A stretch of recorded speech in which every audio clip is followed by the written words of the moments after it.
ಎಲ್ಲರಿಗೆ ನಮಸ್ಕಾರ. ನನ್ನ ಪತ್ರಿಕಾ ಮಿತ್ರರೇ ಹಾಗೂ ನನ್ನ ಗುರು ಹಿರಿಯರೇ ಹಾಗೂ ಕ್ರೀಡಾಭಿಮಾನಿಗಳಿಗೆ ಎಲ್ಲರಿಗೂ ನಾನು ಈ ಒಂದು ಸಮಯದಲ್ಲಿ ಸ್ವಾಗತ ಹಾಗೂ ನಮಸ್ಕಾರವನ್ನು ತಿಳಿಸ್ತಾ ಇದ್ದೇನೆ. ಈ ಒಂದು ಪ್ರೆಸ್ ಮೀಟ್ ಕರೆಯುವ ಉದ್ದೇಶ ಏನಪ್ಪ ಅಂದರೆ, ನಾವು ಬಿಜಾಪುರದಲ್ಲಿ ಮೊದಲ ಬಾರಿಗೆ ಪ್ರೈವೇಟ್ನಲ್ಲಿ ಅಂದರೆ 2 ಕ್ರಿಕೆಟ್ ಗ್ರೌಂಡನ್ನು ನಾವು ನಿರ್ಮಾಣ ಮಾಡ್ತಾಯಿದ್ದೇವೆ. ಅದು 8ನೇ ತಾರೀಕು ಅದರದ್ದು ಇನಾಗ್ರೇಷನ್ ಇದೆ. ಆ ಒಂದು ಉದ್ದೇಶದಿಂದ ಈ ಒಂದು ಪ್ರೆಸ್ ಮೀಟ್ ಕರೆದಿದೆ. ಸೊ ನಾನು ಬಸವರಾಜ್ ಇಜೇರಿ ಅಂತೇಳಿ, ಇಜೇರಿ ಸ್ಪೋರ್ಟ್ಸ್ ಆ್ಯಂಡ್ ಎಜುಕೇಷನ್ ಅಸೋಸಿಯೇಷನ್ನ ಅಧ್ಯಕ್ಷ, ಹಾಗೂ ನಮ್ಮ ಸೂರಜ್ ಪಾಟೀಲ್ ಸರ್ ಅಂತೇಳಿ ನಮ್ಮ ಕ್ರಿಕೆಟ್ ತಂಡದ ನಾಯಕರು ಹಾಗೂ ನಮ್ಮ ಒಂದು ಹಿತೈಷಿಗಳು. ಹಾಗೆ ನನ್ನ ದಿಲೀಪ್ ಕಲಾಲ್ ಸರ್ ನನ್ನ ಕೋಚ್. ನಾನು 94ರಲ್ಲಿ ಕ್ರಿಕೆಟ್ ಸ್ಟಾರ್ಟ್ ಮಾಡಿದಾಗ ನನ್ನ ಗುರುಗಳು, ನನ್ನ ಕೋಚ್ ಅವರು ನನ್ನ ಜೊತೆ ಇದ್ದಾರೆ. ಅದೇ ರೀತಿ ಚಂದ್ರಶೇಖರ್ ನಾಗರೆಡ್ಡಿ ಸರ್ ಅಂತೇಳಿ, ನಾವು 2007ರಲ್ಲಿ ಏನು ಮಹಿಳಾ ಕ್ರಿಕೆಟ್ ಕ್ಲಬ್ ಸ್ಟಾರ್ಟ್ ಮಾಡಿದ್ದೆವು, ಆ ಒಂದು ಸಮಯದಿಂದಲೂ ನಮ್ಮ ಪ್ರತಿಯೊಂದು ನಮ್ಮ ಒಂದು ಏನಾದರೂ ಆ್ಯಕ್ಟಿವಿಟೀಸ್ಗೆ ಅವರು ಸದಾ ಅವರು ನಮ್ಮ ಜೊತೆ ಇದ್ದಾರೆ. ಮತ್ತು ನನ್ನ ತಮ್ಮ ಪ್ರಕಾಶ್ ಇಜೇರಿ ಆಲ್ವೇಸ್ ನನ್ನ ಬೆನ್ನೆಲುಬು, ನನ್ನ ಜೊತೆ ಇದ್ದಾರೆ. ಸೊ ಅದೇ ರೀತಿ ನಮ್ಮ ರಮೇಶ್ ಪಾಟೀಲ್ ಸರ್ ಅವರು 2007ರಿಂದ ನಮ್ಮ ಜೊತೆ ಸಾಕಷ್ಟು ನಮ್ಮ ಕ್ರೀಡಾ ಚಟುವಟಿಕೆಗಳಿಗೆ ಏನೇ ಇದ್ರೂ, ಮತ್ತು ಮಹಿಳಾದು ಏನೇ ಕ್ರಿಕೆಟ್ ಪಂದ್ಯ ಇರಲಿ, ಅದು ಮೆನ್ಸ್ ಇರಲಿ, ಅವ್ರು ನಮ್ಮ ಜೊತೆ ಸದಾ ಇದ್ದಾರೆ. ಸೊ ಮೊದಲನೇದಾಗಿ ನಾವು ಈ ಒಂದು ಕ್ರಿಕೆಟ್ ಮೈದಾನವನ್ನು ಜುಮ್ನಾಳ ರೋಡ್ ಮತ್ತು ಅಲ್ಲಿ ದಾದಾಮಟ್ಟಿ ಕ್ರಾಸ್ ಹತ್ತಿರ ನಾವು ಅದನ್ನು 15 ಎಕರೆಯಲ್ಲಿ ಒಂದು 2 ಕ್ರಿಕೆಟ್ ದೊಡ್ಡ ಮೈದಾನ ಮಾಡ್ತಾಯಿದ್ದೇವೆ.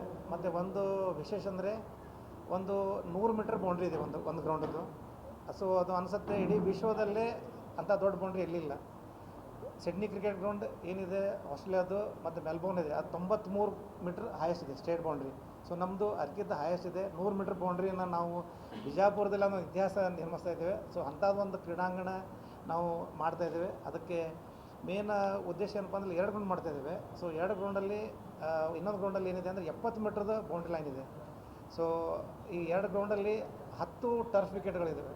ಈಗ ನಾವು ನೋಡ್ಬೋದು, ಈಗ ಇಂಟರ್ನ್ಯಾಷನಲ್ ಲೆವೆಲ್ ಆಡಬೇಕಂದ್ರೆ ನಾವು ಟರ್ಫ್ ವಿಕೆಟ್ಸನ್ನ ಎಲ್ಲ ಅವಶ್ಯಕತೆ ಇದೆ. ಸೊ ಅಂತಾರಾಷ್ಟ್ರೀಯ ಮಟ್ಟದ ಒಂದು ಏನು ಪಿಚ್ಚಸ್ ಇದ್ದಾವೆ, ಅದೇ ರೀತಿ ಗ್ರೌಂಡು ನಾವು ಇನ್ನೊಂದು ಕೆಲವೇ ದಿನಗಳಲ್ಲಿ ಪೂರಾ ಎಂಟೈರ್ ಗ್ರೌಂಡ್ ಏನಾಗ್ತಾಯಿದೆ ಗ್ರೀನ್ ಏನದು ನಾವು ಅಂದರೆ ಗ್ರಾಸಿಂಗ್ ಮಾಡ್ತಾಯಿದ್ದೇವೆ. ಸೊ ಅದು 8ನೇ ತಾರೀಕು ಅದನ್ನು ಚಾಲನೆ ನೀಡ್ತಾ ಇದ್ದೇವೆ. ಮುಖ್ಯ ಅತಿಥಿಗಳು ಬರ್ತಾಯಿದ್ದಾರೆ. ಆಮೇಲೆ ಅದೇ ಸಂದರ್ಭದಲ್ಲಿ 2 ಕ್ರಿಕೆಟ್ ಗ್ರೌಂಡ್ಗಳಿಗೆ ನಾಮಕರಣ ಮಾಡ್ತಾಯಿದ್ದೇವೆ. ಈಗ ಸದ್ಯಕ್ಕೆ ಗ್ರೌಂಡ್ ಎ ಮತ್ತು ಗ್ರೌಂಡ್ ಬಿ ಅಂತ ಹೆಸರಿಟ್ಟಿದ್ದೇವೆ. 8ನೇ ತಾರೀಕು ಆ ಒಂದು 2 ಬೃಹತ್ ಆಕಾರದ ಕ್ರೀಡಾಂಗಣ ಏನು ಬಿಜಾಪುರದಲ್ಲಿ ಒಂದು ಬೇಡಿಕೆ ಇದೆ. ಮತ್ತು ಭಾಳ ಕ್ರಿಕೆಟ್ ಪ್ರೇಮಿಗಳಿದ್ದಾರೆ ಬಿಜಾಪುರಲ್ಲಿ. ಅವರು ಒಂದು ಬೇಡಿಕೆನಿತ್ತು ಮತ್ತು ನಮ್ಮದು ಭಾಳ ದಿನ ಕನಸಿತ್ತು. ಸೊ ಆ ಒಂದು ಕನಸನ್ನು ನಾವೆಲ್ಲ ನನಸು ಮಾಡಲಿಕ್ಕೆ ಸಾಕಷ್ಟು ನಮ್ಮ ಸಹಾಯ ಸಹಕಾರ ಎಲ್ಲ ಸಿಕ್ಕಿದೆ. ಅದನ್ನು ನಾವು 8ನೇ ತಾರೀಕು 2 ಹೆಸರನ್ನು ಅನಾವರಣ ಮಾಡ್ತೀವಿ. ಸೊ 2 ಗ್ರೌಂಡಿಗೆ ಒಂದು ಬೇರೆ ಹೆಸರು ಇಡಬೇಕು ಅಂತ ಯಾವುದಾದ್ರು. ಸೊ ಸಾಕಷ್ಟು ಹೆಸರುಗಳಿದಾವೆ. ನಮ್ಮ ಸಿಬ್ಬಂದಿ ವರ್ಗ ಅಥವಾ ನಮ್ಮ ಏನು ಮೆಂಬರ್ಸ್ ಅವ್ರ ಜೊತೆ ಚರ್ಚೆ ಮಾಡಿಬಿಟ್ಟು ಅದನ್ನ ಹೆಸರನ್ನು ನಾವು ಹಿಡಿತೇವೆ. ಮತ್ತು ಏನಾಗಿದೆ ಅಂದರೆ, ನಮಗೆ ಬಿಜಾಪುರ ಆಯಿತು ಮತ್ತು ಉತ್ತರ ಕರ್ನಾಟಕದಲ್ಲಿ ಏನಾಗಿಬಿಟ್ಟಿದೆ ಅಂದರೆ, ಪ್ರತಿಭೆಗಳು ಸಾಕಷ್ಟು ಇದ್ದಾವೆ. ಆದರೆ ಏನಾಗಿದೆ, ಫೆಸಿಲಿಟೀಸ್ ಕೊರತೆ ಆಗಿಬಿಟ್ಟಿದೆ. ಸೊ ನಮಗೇನಿಸುತ್ತೆ, ಒಂದು ಒಳ್ಳೆ ರೀತಿ ಫೆಸಿಲಿಟೀಸನ್ನು ನಾವು ಕೊಟ್ಟರೆ ಅವರು ರಾಷ್ಟ್ರ ಮಟ್ಟದಲ್ಲಿ ಅಂತಾರಾಷ್ಟ್ರೀಯ ಮಟ್ಟದಲ್ಲಿ ಬಿಜಾಪುರದಿಂದ ಆಡಿದರೆ ನಮಗೊಂದು ರೀತಿ ಹೆಮ್ಮೆ ಆಗುತ್ತೆ. ಆ ಒಂದು ನಿಟ್ಟಿನಲ್ಲಿ ಒಂದು ಸಣ್ಣ ಅಳಿಲು ಸೇವೆ ನಾವು ಮಾಡ್ತಾಯಿದ್ದೇವೆ. ಅದಕ್ಕೆ ತಮ್ಮೆಲ್ಲ ಪತ್ರಿಕೋದವರು ಎಲ್ಲ ನಮಗೆ ಸಹಾಯ ಸಹಕಾರ ನೀಡಬೇಕಾಗಿ ಕೇಳ್ಕೊತಾ ಇದ್ದೀವಿ. ಸಾಕಷ್ಟು ಹೆಸರುಗಳು ಬಂದಿದ್ದಾವೆ ಸರ್. ಮಿಥಾಲಿ ರಾಜ್ ಏನು ನಮ್ಮದು ಇದ್ದಾರೆ, ಕ್ಯಾಪ್ಟನ್ ಇದ್ದರು, ಅವ್ರ ಹೆಸರು ಬಂದಿದೆ. ವೇದಾ ಕೃಷ್ಣಮೂರ್ತಿ ಅವ್ರ ಹೆಸರು ಬಂದಿದೆ. ಸುಧಾ ಮೂರ್ತಿಯವ್ರ ಹೆಸರು ಬಂದಿದೆ. ಹಿಂಗೆ ಸಾಕಷ್ಟು ಹೆಸರುಗಳು ಬಂದಿದ್ದಾವೆ ಸರ್. ಆಮೇಲೆ ಸ್ಮೃತಿ ಮಂದನ್ ಪ್ರಸ್ತುತ ಇದ್ದಾರೆ, ಅವ್ರದ್ದು ಹೆಸರು ಬಂದಿದೆ. ಹರ್ಮನ್ಪ್ರೀತ್ ಕೌರ್, ಹಿಂಗೆ ಸಾಕಷ್ಟು ಎಲ್ಲರೂ ಅವ್ರವ್ರ ಹೆಸರೆಲ್ಲ ಸಜೆಸ್ಟ್ ಮಾಡ್ತಾಯಿದ್ದಾರೆ. ಆದರೆ ನಾವು ನಾಳೆ ಸಾಯಂಕಾಲ ಅಥವಾ ನಾಡ್ದು ಬೆಳಗ್ಗೆ 8ನೇ ತಾರೀಕು ಸೊ ಅದು ಒಂದು 2 ಹೆಸರನ್ನು ನಾವು ಅವ್ರದ್ದು ಅನಾವರಣ ಮಾಡ್ತೀವಿ ಸರ್. ಸೂಕ್ತ ನೋಡ್ಬೇಕು ಸರ್, ಎಲ್ಲರದ್ದು ಬಂದಿದ್ದಾವೆ ಸರ್ ಹೆಸರು ಸಾಕಷ್ಟು. ಇಲ್ಲಿ ಕ್ರೀಡೆಗಳು, ಯಾಕಂದರೆ ನಮ್ಮದು ಏನಾಗಿದೆ, ಕ್ರೀಡೆಯ ತವರೂರಾಗಿಬಿಟ್ಟೆ ಸರ್ ಬಿಜಾಪುರ. ಅಂದರೆ ಕ್ರೀಡೆಯ ತವರೂರು ಅಂದರೆ ಅಷ್ಟು ಕ್ರೀಡೆಗಳನ್ನು ಆಡೋರು ಅಷ್ಟು ಇದಾದರೆ, ಮತ್ತು ಅದೇ ರೀತಿ ರಾಷ್ಟ್ರ ಮತ್ತು ಅಂತಾರಾಷ್ಟ್ರದಲ್ಲಿ ಸಾಕಷ್ಟು ಜನ ಮಿಂಚಿದ್ದಾರೆ ನಮ್ಮಲ್ಲಿ. ಸೊ ಅದಕ್ಕೆ ನೋಡೋಣ ಸರ್ ಏನಾಗುತ್ತೆ. ಅದನ್ನು ಅವತ್ತಿನ 8ನೇ ತಾರೀಕು ಅದ್ರ ಬಗ್ಗೆ ನಾವು ನಿಮಗೆಲ್ಲ ಅದನ್ನು ವರದಿ ಮುಟ್ಟಿಸ್ತೇವೆ ಸರ್. ಅವತ್ತಿನ ತಾವು ಎಲ್ಲರೂ ಕೂಡ ಅದಕ್ಕೆ ಬರಬೇಕು, ಬಂದು ಅದಕ್ಕೊಂದು ಮೆರಗು ತಂದು ಕೊಡಬೇಕಾಗಿ ಕೇಳ್ಕೊತಾ ಇದ್ದೇನೆ. ಫೈನಲ್ಸ್ ಆಯ್ತು ವರ್ಲ್ಡ್ ಕಪ್ಪು. ಆಸ್ಟ್ರೇಲಿಯಾದವ್ರು ಬಂದರು, ಆಮೇಲೆ ಇಂಗ್ಲೆಂಡ್ದವ್ರು ಬಂದರು. ಅವ್ರ ಫಿಟ್ನೆಸ್ ಕಂಪೇರ್ ಮಾಡಿದಾಗ ನಮ್ಮ ಹುಡುಗರಾಗಲಿ ಹುಡುಗಿಯರು ಸ್ವಲ್ಪ ಜೊತೆ ನಾವು ಈಗ ನೋಡ್ತಿರ್ಬೋದು ಸರ್, ಇಂಡಿಯನ್ ಪ್ಲೇಯರ್ಸಲ್ಲಿ ಸ್ವಲ್ಪ ಕೊರತೆ ಏನಪ್ಪ ಅಂದರೆ ಫಿಟ್ನೆಸ್. ಸೊ ಸಾಕಷ್ಟು ಜನ ಚರ್ಚೆ ಬಂದಾಗ ಇಂಡಿಯನ್ ಪ್ಲೇಯರ್ಸಲ್ಲಿ ಫಿಟ್ನೆಸ್ ಕಮ್ಮಿ ಇದೆ ಅದೇ ರೀತಿ ಹೇಳ್ಬೋದು. ಯಾಕಂದ್ರೆ ನಾವು ನಿನ್ನೆ ನೋಡ್ಬೋದಲ್ಲ 15 ಎಕರೆ ಇದೆ ಸರ್. ಸೊ ಈ ಒಂದು 15 ಎಕರೆದಲ್ಲಿ 2 ಕ್ರಿಕೆಟ್ ಗ್ರೌಂಡ್ ಮಾಡಿದೆ ಸರ್. ಹೆಚ್ಚಾಗಿ ನಾವು ವೆಂಕಟೇಶ್ ಪ್ರಸಾದ್ ಅವರಿಗೆ ಮೀಟ್ ಆಗಿದ್ದೆವು. ಅವರಿಗೆ ಸರ್ ಹಿಂಗೆ 2 ಗ್ರೌಂಡ್ ಮಾಡ್ತಾ ಇದ್ದೇವೆ, ಪ್ರೈವೇಟ್ದಲ್ಲಿ ಎಲ್ಲಿಲ್ಲ ಈ ರೀತಿ ಮಾಡೋದು. ಅವರು ಭಾಳ ಖುಷಿಪಟ್ಟರು. ಆದರೆ ಅವ್ರೇನಂದ್ರೆ ಸದ್ಯ ಮಹಾರಾಜ ಟ್ರೋಫಿ ಏನು ನಡೀತಾ ಇದೆ, ಮೆನ್ಸ್ ಕ್ರಿಕೆಟ್ ನಡೀತದೆ, ಅದರಲ್ಲಿ ಅವ್ರು ಬ್ಯುಸಿ ಇದ್ದಾರೆ. ಅಂದರೆ ನಾಳೆ 7ನೇ ತಾರೀಕು ಏನಿದೆ ಅಂದರೆ ವುಮೆನ್ಸ್ ಪ್ರೀಮಿಯರ್ ಲೀಗ್ ಮಹಾರಾಣಿ ಟ್ರೋಫಿ ಆಗುತ್ತೆ, ಅದರದ್ದು ಸಂಕ್ಷಿಪ್ತ ವಿವರಣ ಕೊಡಬೇಕಾಗಿಬಿಟ್ಟಿದ್ದವರು ಅಂದರೆ ಓನರ್ಸಿಗೆ. 9ನೇ ತಾರೀಕು ಆಕ್ಷನ್ ಇದೆ ಮಹಾರಾಣಿ ಟ್ರೋಫಿದು. ಈಗ ನಮ್ಮ ಹೆಂಗೆ ವುಮೆನ್ಸ್ ಪ್ರೀಮಿಯರ್ ಲೀಗ್ ಆಗ್ತದೆ, ಈಗ ಯಾವ ರೀತಿ ಮಹಾರಾಜ ಟ್ರೋಫಿ ಮೆನ್ಸ್ ನಡೀತದೆ, ಈಗ ಹುಬ್ಬಳ್ಳಿಯಲ್ಲಿ ನಡೀತು, ಅದೇ ರೀತಿ ಮೈಸೂರಲ್ಲಿ ನಡೀತು, ಇವಾಗ ಬೆಂಗಳೂರಲ್ಲಿ ಸ್ಟಾರ್ಟ್ ಆಗ್ತಾಯಿದೆ ಅದನ್ನೇ. ಸೊ ಅದೇ ರೀತಿ ಮಹಿಳಾದನ್ನು ಮಹಾರಾಣಿ ಟ್ರೋಫಿ ಆಗ್ತಾಯಿದೆ, ಅದು 9ನೇ ತಾರೀಕು ಆಕ್ಷನ್ ಇದೆ. ಸೊ ಅದರಲ್ಲಿ ಅವರು ಬ್ಯುಸಿ ಇದ್ದಾರೆ. ಇನ್ನೊಂದು ಫೈನಲ್ ಮ್ಯಾಚ್ ಇದಾವೆ ಇವಾಗ. ಸೊ ಆ ಒಂದು ಉದ್ದೇಶದಿಂದ ಅವ್ರು ಬರ್ಲಿಕ್ಕೆ ಆಗಲತ್ತಂದರು. ಅದಕ್ಕೆ ಅವರೊಂದು ಆಶ್ವಾಸನೆ ಕೊಟ್ಟಿದ್ದಾರೆ, ಸರ್ ನೀವು ಎಂಟೈರ್ ಗ್ರೌಂಡನ್ನ ಗ್ರಾಸ್ ಮಾಡಿ ಟರ್ಫ್ ವಿಕೆಟ್ ರೆಡಿ ಮಾಡಿಡ್ರಿ, ಮುಂದಿನ ದಿನಗಳಲ್ಲಿ ನಾವೇ ಬಂದು ಖುದ್ದಾಗಿ ನಿಮ್ಗೆ ಅಲ್ಲಿ ಒಂದು ಪ್ರೋಗ್ರಾಮ್ ನಡೆಸಿಕೊಡ್ತೇವೆ. ಮತ್ತು ಆ ಒಂದು ನಿಮ್ಮ ಗ್ರೌಂಡಲ್ಲಿ ರಾಜ್ಯ, ರಾಷ್ಟ್ರ, ಅಂತಾರಾಷ್ಟ್ರೀಯ ಮಟ್ಟದ ಮ್ಯಾಚ್ಗಳನ್ನ ಕೊಡಲಿಕ್ಕೆ ನಾವು ಎಷ್ಟು ಸಹಾಯ ಆಗ್ತದೆ ಮಾಡ್ತೇವೆ ಅಂತಾರೆ ಸರ್. ಅದೇ ರೀತಿ ನಮ್ಮ ಜಾಯಿಂಟ್ ಸೆಕ್ರೆಟರಿ ಇದ್ದಾರೆ BK ರವಿ ಅವರು. ಸರ್ ಮಹಿಳೆಯ ಕ್ರಿಕೆಟ್ ಭಾಳ ಬೆಳೀತಾ ಇದೆ, ಬಿಜಾಪುರಲ್ಲಿ ಸಾಕಷ್ಟು ಮಹಿಳಾ ಕ್ರಿಕೆಟರ್ ಇದ್ದಾರೆ.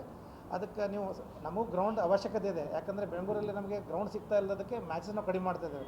ಸೊ ನಿಮ್ಮ ಒಂದೇ ಕಡೆ 2 ಗ್ರೌಂಡ್ ಅಂದಾಗ ನಮ್ಗೆ ಭಾರಿ ಅನುಕೂಲ ಆಗುತ್ತೆ ಅದು ಮ್ಯಾಚಸ್ ಕಂಡಕ್ಟ್ ಮಾಡಲಿಕ್ಕೆ. ಯಾಕೆ ಎಟ್ ಎ ಟೈಮ್ 2 ಕಡೆ ಮಾಡೋದ್ರಿಂದ ಮ್ಯಾಚಸ್ಸು ಬೇಗ ಮುಗಿದು ಹೋಗ್ತಾವೆ ಮತ್ತು ನಮ್ಗೆ ಅನುಕೂಲ ಆಗುತ್ತೆ ಅಂತೇಳಿ BK ರವಿ ಜಾಯಿಂಟ್ ಸೆಕ್ರೆಟರಿ ಇದ್ದಾರೆ. ಸರ್ ಮುಂದಿನದಲ್ಲಿ ವುಮೆನ್ಸ್ ಸ್ಟೇಟ್ ಮ್ಯಾಚಸ್ ಎಲ್ಲ ಕೊಡ್ತೀನಿ ಸರ್.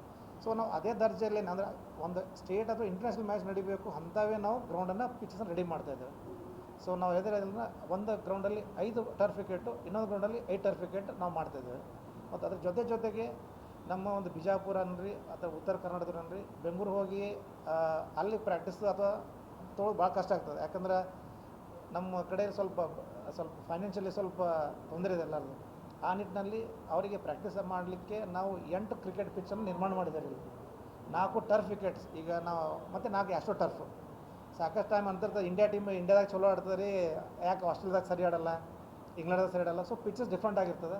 ಸೊ ಅದೇ ರೀತಿ 4 ಟರ್ಫ್ ವಿಕೆಟನ್ನು ನಾವು ಮಾಡ್ಕೊಂಡಿದ್ದೆವು. ಒಂದು 3 ಬ್ಲ್ಯಾಕ್ ಸಾಯಿಲಲ್ಲಿ ಮಾಡ್ಕೊತೀವಿ ಸರ್, ಅಂದರೆ ಇಂಡಿಯನ್ ಪಿಚಸ್ ಯಾವ ರೀತಿ ಟರ್ನ್ ತೊಗೋತದೆ ಮತ್ತು ಬೌನ್ಸ್ ವಿಕೆಟ್ ಆ ರೀತಿ.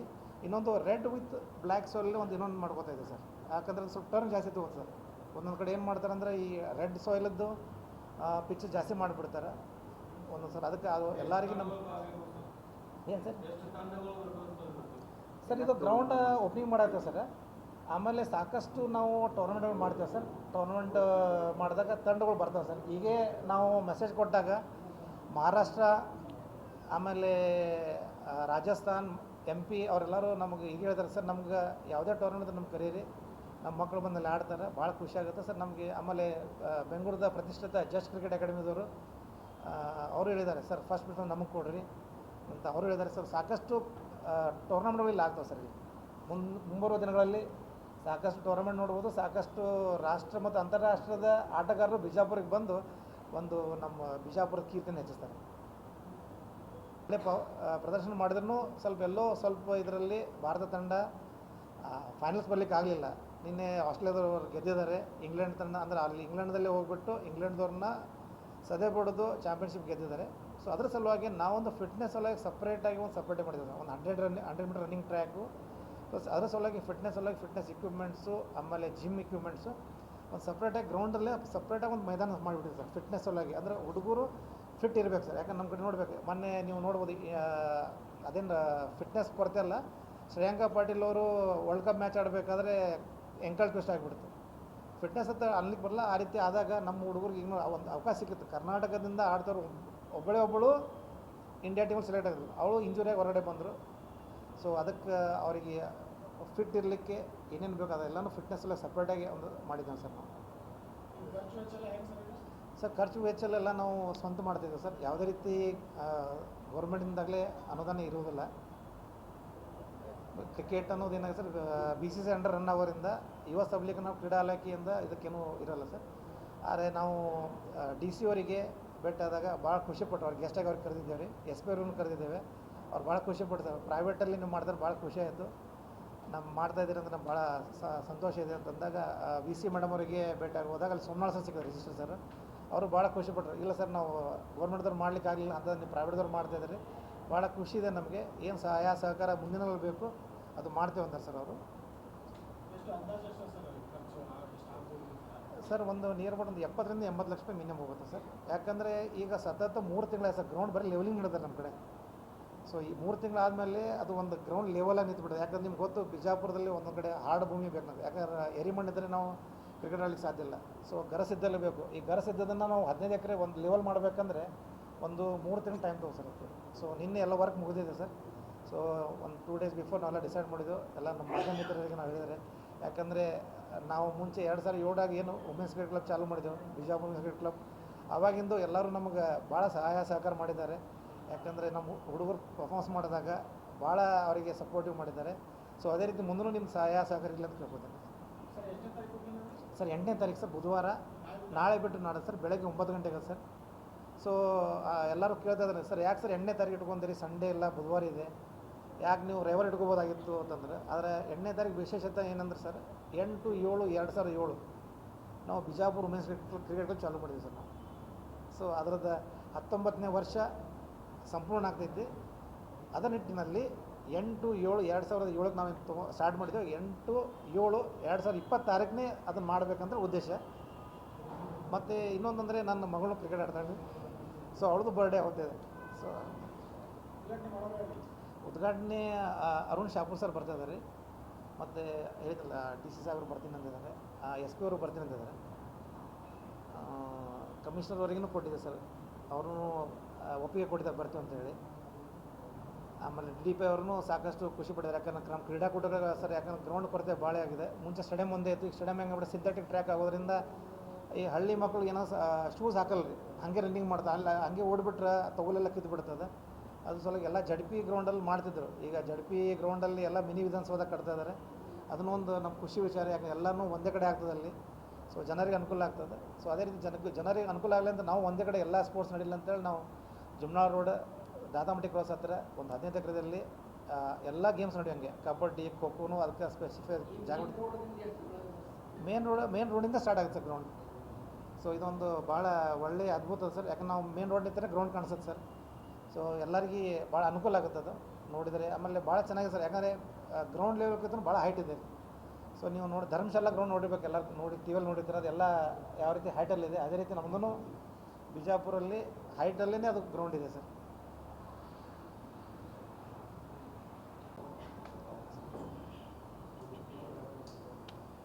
ಇದೆ ಸರ್ ಅದು.